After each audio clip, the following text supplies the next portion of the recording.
Canada's early day, voting was considered a privilege, not a right. Affluent men could vote. Women who owned property could vote. Most didn't. After Confederation in 1867, all women were excluded. It was the law. May it be proclaimed and decreed that no woman shall have the right to vote at any election. In the 1880s and 90s, many saw women's suffrage contrary to biblical teachings. A member in the Ontario legislature attacked a proposed suffrage measure. The man was not made for the woman, but the woman for the man. Thy desire shall be to thy husband, and he shall rule over thee. He quoted scripture in a speech delivered to the Ontario legislature in 1893. A woman's place was in submission to man.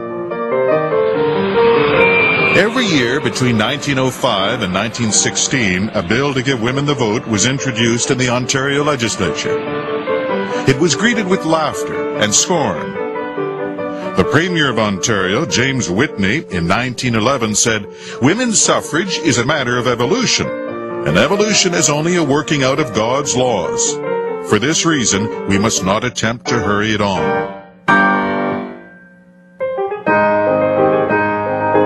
But the women's suffrage movement was well underway and growing. The prairies were a hotbed for such activity. One of the women who led the movement was Nellie McClung. As a popular author, she wrote about and celebrated Canada's rural West. She was middle class, a teacher, and a temperance leader. January 1914, McClung met with the Conservative Premier of Manitoba, Rodman Roblin, to demand women's suffrage. Roblin said it would break up the home and throw children into the arms of servant girls. The majority of women, he said, are emotional, and if given the franchise would be a menace rather than an aid. McClung responded by staging a satirical play to a sold-out audience. The roles of men and women were reversed. The press loved it. Its success consolidated support for the women's cause. Overnight, suffrage had become mainstream. 1915, Manitoba, an overwhelming win for the Liberals. A year later, legislation giving women the same voting rights as men was passed. It was greeted with tremendous enthusiasm. Manitoba women were the first to vote. In that same year, the other prairie provinces followed. Women get the vote in Saskatchewan and Alberta. McClung had once told Alberta legislators that women's suffrage was in the tide. It now seemed to be sweeping across the country. The following year, in 1917, the suffrage movement triumphs in Ontario and British Columbia. Women could now vote in 5 provincial elections, but they were excluded from voting in federal elections. Pressure for change at the federal level was mounting, but a much more pressing political issue faced the government at the time: conscription.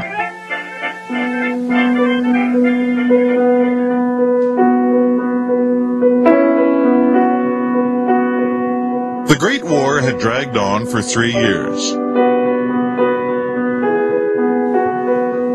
Canadian losses at the front were incomprehensible, with casualties on a scale never seen before.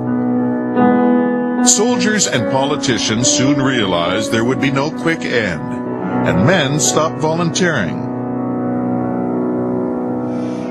For Conservative Prime Minister Robert Borden, there was only one solution. And on August 29, 1917, the Military Service Act became law.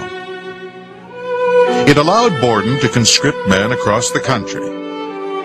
It caused controversy. With an election looming, Borden was determined to win.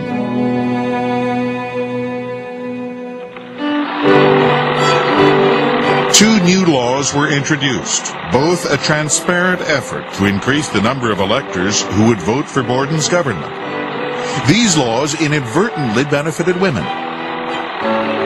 The vote was given to serving military personnel, otherwise not qualified. This included military nurses. They became the first Canadian women to get the federal vote. Female citizens over the age of 21 who were the wife, widow, mother, sister, or daughter of someone serving in uniform were also given the vote. Not all women were included. Women's contribution to the war effort was essential.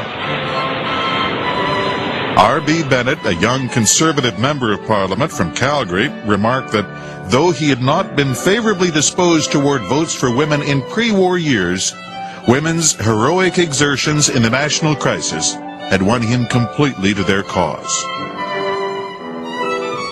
Why shouldn't we have a vote? One woman at the polls told a reporter. Haven't we got our husbands and sons at the front? The paper reported, most women assisted the boys at the front in a very tangible way by casting a vote for Borden's government. December 17th, 1917, Borden is re-elected. In his victory speech, he thanks women's wonderful devotion.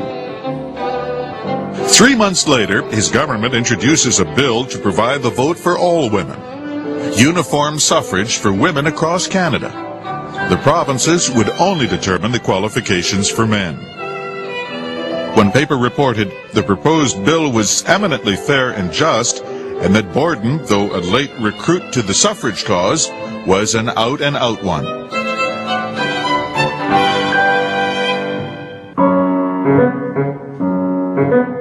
The bill was not welcomed by all. In the House of Commons, Quebec Liberals attacked the bill. I say the Holy Scripture, theology, feminine psychology all seem to indicate that the place of women in this world is not amid the strife of the political arena, but in her home, said one member of Parliament from Quebec. To keep up the birth rate of Canada, we must keep our women within their sphere, said another. Borden compromised. He amended his own bill. Women electors would have to meet the same requirements as men in the provinces where they lived. On May 24, 1918, the bill received royal assent.